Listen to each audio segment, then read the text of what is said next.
It was late summer of 2011. I was 19, restless, and out driving with my best friend. That was how we killed time in the rural parts of Southwest Virginia. Late-night drives, quiet roads, and the kind of silence that makes you feel like the world belongs only to you. There wasn't much else to do. The mall closed early, the bowling alley shut its doors at 11. Even Main Street was empty by midnight. We had nowhere to go, but we weren't ready to head home either. That night had been like any other. We went to the mall, we wandered a few streets, we bowled until they kicked us out. At midnight we grabbed food at Waffle House, stopped by Walmart, then looked at each other and knew the night wasn't over yet. That was our thing, backcountry drives when everyone else was asleep. Windows down, radio low, headlights cutting tunnels through the dark. It always felt safe, until it didn't. The road I chose that night cut from North Carolina back into Virginia.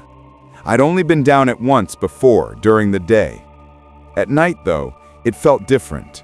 The first stretch was paved, smooth, easy. But within a mile, it turned to dirt, washed out in heavy rains, the kind of road the county hardly touched. The mountain pressed in close on both sides, trees clawing overhead, their shadows thick and endless. There were almost no houses out there, and the ones that existed sat so far back in the woods you could drive right past without knowing. It was quiet. Too quiet. We were moving slow, the tires crunching against gravel, when I saw it. A light. At first, I thought it was a car coming toward us, but it wasn't. It was a porch light. And beneath it stood a man, just a silhouette at first, but unmistakably there, motionless. The only thing he moved was his head, slowly, following our car as it rolled past. We both noticed him at the same time. The way he stood there watching us, it dug under my skin in a way I can't explain. Maybe because he didn't wave, didn't move, just stood like he belonged to the shadows, waiting. We told ourselves he was just outside for a smoke, that's all. Harmless. We laughed it off. But as the road closed in behind us, I couldn't shake the feeling of his eyes on the back of my neck. We picked up speed, eager to leave the dirt stretch behind. Soon the pavement returned, and with it came familiarity. This next road rode the ridge, winding high above the town. I knew it well. I'd driven it countless times. At night, it offered views of houses and yards below, all still and silent. It was comforting, familiar, or it should have been. But then my headlights caught something ahead. At first I thought deer. That was normal. But this looked off. Too white. Too tall. It wasn't shaped like an animal. As we closed in, 50 feet away, the truth became clear. It was a person. She was hunched, walking in the wrong lane, against traffic, slowly, as though each step cost her effort. Long gray hair hung in stringy clumps around her face. She wore all white, a plain shirt, white pants, but both were stained, streaked with something dark, dried. Her skin looked hollow, worn, with deep bags under her eyes. And when she finally turned toward us, her face was the kind you don't forget. She raised her arms and waved, frantic, like she was trying to flag us down.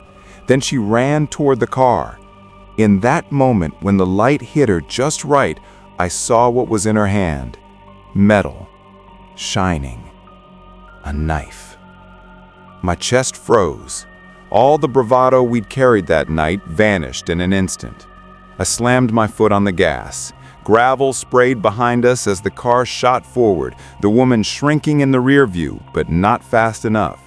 I kept expecting to see her running after us, closing the distance. I didn't stop. Not until the highway stretched out before us, safe and familiar. But the drive home, which should have taken 5 minutes, stretched into 35. Every headlight made me flinch, Every shadow looked like her face, pale and waiting. By the time we finally pulled into my driveway, I was shaking. We told ourselves it didn't mean what we thought. Maybe she was high, maybe she was hurt, maybe the stains weren't blood. But deep down, we knew. The next week, I scoured the local news. Nothing. No mention of a woman on the ridge, no reports, no warnings. It was as if she'd vanished into the woods the second we'd driven away. Years passed. Life moved forward. I got married. My wife and I bought a house on the ridge between the very roads where that night had unfolded. Every day I drove those same stretches, the ones that once terrified me. And yet, I couldn't shake the memory. The woman in white. The knife. The porch light. The man who never looked away. Not long ago, there was a major police bust just a few miles down the road. Drugs, violence, a house filled with things you don't want to imagine. When I saw the news, I thought of that night, of the man under the porch light. I used to think he was harmless, just some old guy out on his porch. But now, I wasn't so sure. The gossip started soon after.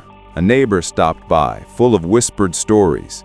He said people had seen things, someone dragging something into the woods years back. He showed me a photo of the house, porch light blazing. He said, "We all knew something was off." His words twisted like glass in my gut. I tried to let it go, but last spring, everything came back. One night, my wife called me to the window. She said someone was standing by the tree line, a figure, dressed in white. At first, I laughed, told her she'd been reading too many stories, but the way she said it, tight, serious, made me wipe my hands and step outside. The driveway was empty. The yard was silent. No footprints in the mud, nothing. Maybe it was a trick of the light, I told her. But the next morning I found it, clinging to the gate. A single white thread, thin, sticky, with a dark smudge clinging to it. My stomach knotted. I didn't show my wife. I slipped it into a plastic bag, shoved it in my toolbox, and told myself to forget. A week later, while searching the attic for tools, I found something worse. An old newspaper clipping, wedged behind a beam, brittle with age. I opened it carefully. It was a missing person notice. The photo stopped me cold. The woman in white. The same face I'd seen on the ridge. Same gray hair. Same hollow eyes. The notice said she was last seen walking along a back road. No date, no address, just a plea for information. The phone number had been cut away, torn off, hidden. Someone had gone out of their way to keep it secret. That night, another neighbor knocked. Quiet man, usually kept to himself. He said something I'll never forget. You ever notice how some folks just stop looking for people? Like they lock it away? He didn't explain. He didn't have to. Later, my wife and I heard it. Steps on the gravel outside. Slow, methodical. They stopped at the gate. A faint scraping against the metal. I flicked on the porch light, but the road was empty. Only the trees swayed in the wind. Still, when I checked the gate, another thread was waiting for me. White. Warmer than it should have been. I put it in the bag with the first. I should have called the police, but I didn't. I shoved the bag away and went to bed, heart racing, telling myself I'd deal with it in the morning. The very next day, my wife froze while scrolling on her phone. She showed me an old photo of Main Street posted online. In the corner of the frame, barely visible, stood a woman in white, still, watching. The caption said the photo was taken the night a fight spilled into the street, 7 years earlier. It was her, the same woman, the same clothes, the same face I'd never forgotten. The comments were quiet. Nobody knew who she was. Some joked, others said nothing. But I knew. Piece by piece, the puzzle came together. The man under the porch light, the house raided in the bust, the missing person flyer hidden in my attic, the white threads left on my gate, the photo online. Alone they might mean nothing, but together they formed a line leading straight back to me. Tonight, I hear it again. Outside. Not footsteps this time, but something heavier. A slow drag through the grass. Then silence. Then again. My wife sleeps upstairs. I haven't told her. I keep the toolbox under my arm, the bag with the threads in my pocket. My breath shallow as I open the door. The porch light spills across the road. At the edge of the trees, something white shifts against the black. It moves toward the tree line, pauses like it's listening, then stands still. It doesn't look back. The sensible part of me knows what I should do. Lock the doors, call the police, stay inside. But there's another part, a darker part. The part that wants to follow, to see where she goes, to know once and for all if she's alive or something else. I step off the porch. The gate clicks shut behind me. The sound carries through the night. Then from the grass comes a low, wet scrape. Not footsteps, something dragging. The threads in my pocket prickle, warm and damp. I reach for the bag, but my hand doesn't find it. My hand touches another. Cold, thin, paper-soft skin brushing against my palm. A smell fills the air, rot, damp earth, and something I can't name. She is right in front of me now. So close I can see the scar along her jaw. So close I can make out faded letters embroidered on the pocket of that white shirt. A name I don't know. But her eyes, those hollow, endless eyes, lock onto mine. I freeze. My voice fails. And then she leans in. Her lips part. Her breath is cold against my ear. And in the silence of the ridge, she whispers one word. Home. The night swallows everything after that. Tonight, I hear it again, outside. Not footsteps this time, but something heavier. A slow drag through the grass. Then silence. Then again. My wife sleeps upstairs. I haven't told her. I keep the toolbox under my arm, the bag with the threads in my pocket, my breath shallow as I open the door. The porch light spills across the road. At the edge of the trees, something white shifts against the black. It moves toward the tree line, pauses like it's listening, then stands still. It doesn't look back. The sensible part of me knows what I should do.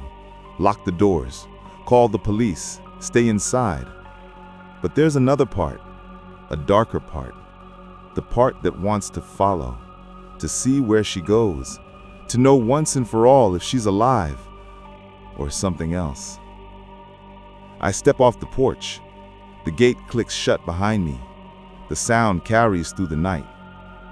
Then, from the grass, comes a low, wet scrape. Not footsteps, something dragging. The threads in my pocket prickle, warm and damp. I reach for the bag, but my hand doesn't find it.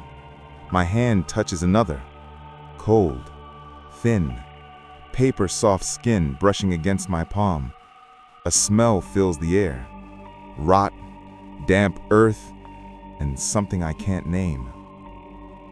She is right in front of me now, So close I can see the scar along her jaw. So close I can make out faded letters embroidered on the pocket of that white shirt. A name I don't know. But her eyes, those hollow, endless eyes, lock on to mine. I freeze, my voice fails, and then she leans in. Her lips part, her breath is cold against my ear. And in the silence of the ridge, she whispers one word: home. The night swallows everything after that.